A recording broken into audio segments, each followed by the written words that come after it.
क्या नरेंद्र मोदी की एक नारा गले की हड्डी बन गया? क्या नरेंद्र मोदी का वो एक नारा जो बैक फुट पे ला करके खड़ा कर दिया? और क्यों इस चुनाव में नरेंद्र मोदी की वो धार नहीं रहा जो 2014 में धार हुआ करता था, जो 2019 के चुनाव में धार हुआ करता था? वो धार कहाँ गया?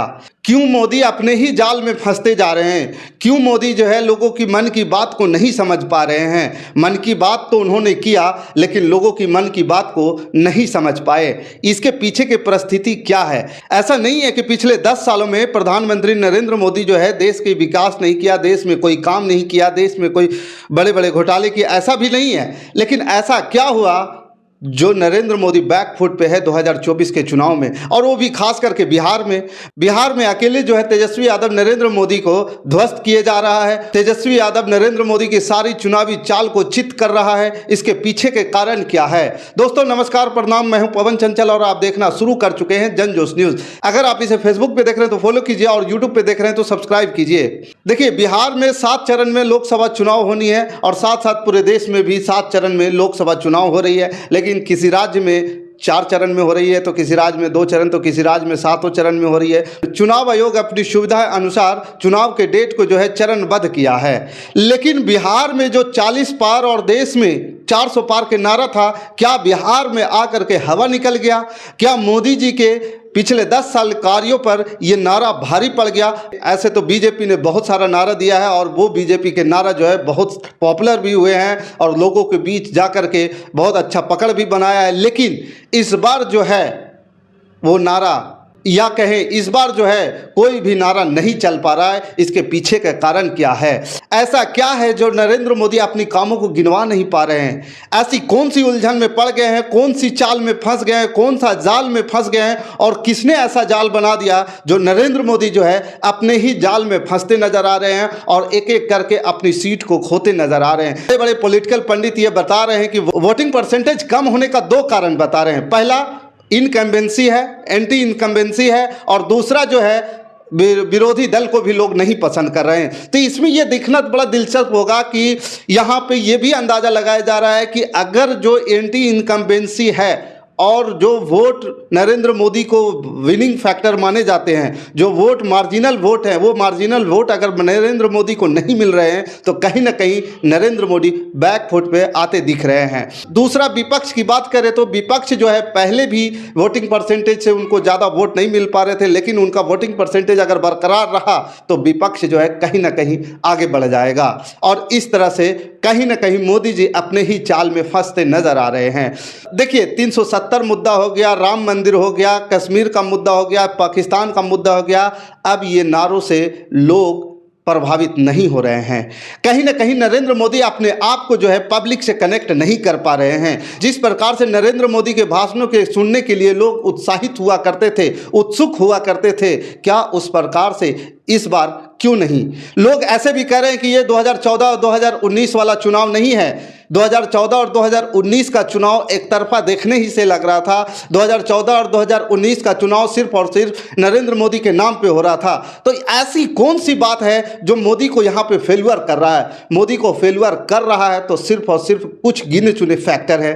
पहला बेरोजगारी, दूसरा महंगाई और तीसरा किसान का मुद्दा। जिस प्रकार से किसान जो है पिछले कुछ दिनों में धरना प्रदर्शन कर रहे थे और लोग और नरेंद्र मोदी सरकार जो उसको इग्नोर कर रही थी, उसको जो है अलग अलग तरह से टीवी चैनलों के माध्यम पर बोला जा रहा था कि ये लोग जो है किसान नहीं है, नक्सली हैं। तो ये इन सब बातों के लेकर के क्या लग रहा है कि इस बार जवाब दिया जा रहा है?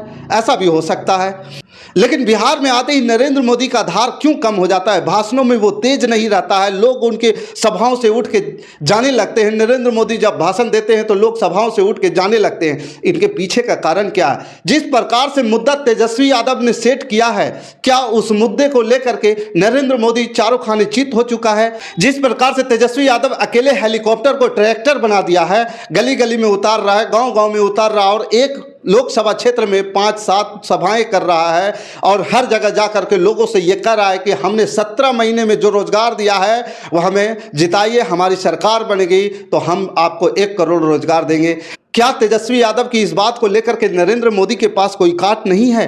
तो नरेंद्र मोदी इस बात को लेकर के पीछे बैकफुट पे होते दिख रहे हैं। महंगाई जिस प्रकार से बढ़ रही है, लोग कह रहे हैं कि देखिए कहीं ना कहीं बीजेपी कार्यकर्ता भी इस बात को लेकर के नाराज भी दिख रहे हैं। जैसे कि महंगाई बढ़ रही है तो किचन का बोझ तो बढ़ ही जाता है लोगों के ऊपर। महिलाएं भी गुस्से में हैं। रसोई गैस का दाम बढ़ना, पेट्रोल का दाम बढ़ना, सब्जियों का दाम बढ़ना, चावल का दाम बढ़ना, आटा का दाम बढ़ना, गेहूँ का दाम बढ़ना, सब्जी का दाम बढ़ना, ये तमाम प्रकार के जो घरों में इस्तेमाल किए जाते हैं उन सभी चीज़ों पर महंगाई बढ़ी है। और ये महंगाई जो बढ़ी है ये सभी लोग कहीं ना कहीं मान रहे हैं। इस बार जो चुनाव है महंगाई और बेरोजगारी के मुद्दे पे होने वाला है और हो भी रहा है। तो क्या बेरोजगारी और महंगाई को मुद्दे को लेकर के नरेंद्र मोदी के पास कोई काट नहीं है? कोई ऐसी घोषणाएं नहीं हो सकती है कि बेरोजगारी को लेकर के हम रोजगार इतना दे सकते हैं, रोजगार को लेकर के कोई पक्का वादा नहीं हो सकता है। लेकिन दूसरी तरफ ये भी है कि 2014 में मोदी जी ने जो वादा किया था कि 1 करोड़ हर साल रोजगार हम देंगे, वो रोजगार कहाँ गया? लोग सवाल उठा रहे हैं। लोग ये पूछ रहे हैं कि किसानों के फसलों के दाम में वृद्धि क्यों नहीं हो रही है? जिस प्रकार से महंगाई बढ़ रही है फसल का दाम नहीं बढ़ रहा है। महंगाई बढ़ती जा रही है, युवा बेरोजगार होते जा रहे हैं, लोगों की उम्र ढलते जा रही है, लेकिन अभी भी मोदी जी जो हैं वही जात पात, संप्रदाय, धर्म के नाम पे वोट मांग रहे हैं। 2014 और 2019 का वो नारा कहाँ गया जो पहले बीजेपी का विरोध करता था और उसको विरोध करते ही लोग उसे एंटी नेशनल घोषित कर देते थे? क्या इस बार महागठबंधन या कहें इंडिया गठबंधन एंटी नेशनल से नेशनलिस्ट हो गए हैं और बीजेपी नेशनलिस्ट से एंटी नेशनल हो गया है?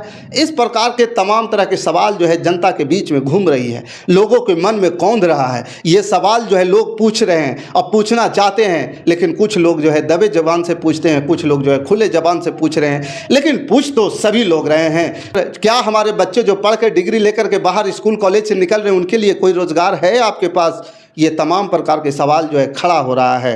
हालांकि ऐसा बात नहीं है कि पिछले 10 सालों में मोदी जी काम नहीं किए, मोदी जी काम बहुत किए, लेकिन मोदी जी के कुछ प्रभाव है अभी भी गांव में। गांव में अगर जाते हैं तो जो फ्री में अनाज जो मिल रही है, फ्री के अनाज की तो चर्चा सभी लोग करते हैं, लेकिन ये फ्री के अनाज जो है कितने लोगों को मिल रहे हैं? ज़्यादा लोग नहीं ले पा रहे हैं। इसके जो है क्रीमी लेयर के लिए आपने क्या किया? क्रीमी लेयर वाले लोगों के लिए तो रोजगार चाहिए, उसके लिए महंगाई कम होनी चाहिए। तो इन सब तमाम मुद्दे जो है कहीं ना कहीं सभी को प्रभावित कर रहा, और ये महंगाई और बेरोजगारी से प्रभावित होने की वजह से कहीं ना कहीं नरेंद्र मोदी की लोकप्रियता कम होती दिख रही है। जैसा कि आप देख रहे हैं कि बिहार में डबल इंजन की सरकार है और डबल इंजन की सरकार होने के बावजूद भी नीतीश कुमार और नरेंद्र मोदी मिल करके अपनी किए गए कार्यों को गिनवा नहीं पा रहे हैं। नीतीश कुमार को कहीं ना कहीं मीटिंग करके ये बोलना पड़ रहा है कि आप जाइए, कार्यकर्ताओं को बोल रहे हैं कि आप जाइए, जनता के बीच जाइए, आपने किए गए कार्यों को गिनवाइए, लोग हमारे कार्यों को नहीं समझ पा रहे हैं। तो ऐसा क्या हो गया? आपके पास तो सारी चीज़ें हैं, लेकिन आपकी मैनेजमेंट इस प्रकार से फेल्यूर हो, ऐसा किसी पॉलिटिकल पंडित ने कभी नहीं सोचा था। इस वजह से इस चुनाव में लग रहा है बिहार में 40 पार और देश में 400 पार के जो नारा जो है नरेंद्र मोदी के गले की हड्डी बन गया है, और कहीं ना कहीं इस बात को लेकर पॉलिटिकल पंडित भी अपनी बात को रख रहे हैं और इस बात से बीजेपी जो है अपने ही जाल में फंसते जा रहे हैं। बाकी इस खबर के प्रति आपका क्या विचार है, आप हमें कमेंट कर जरूर बताइएगा। हमारे साथ बने रहने के लिए धन्यवाद। जय हिंद, जय भारत।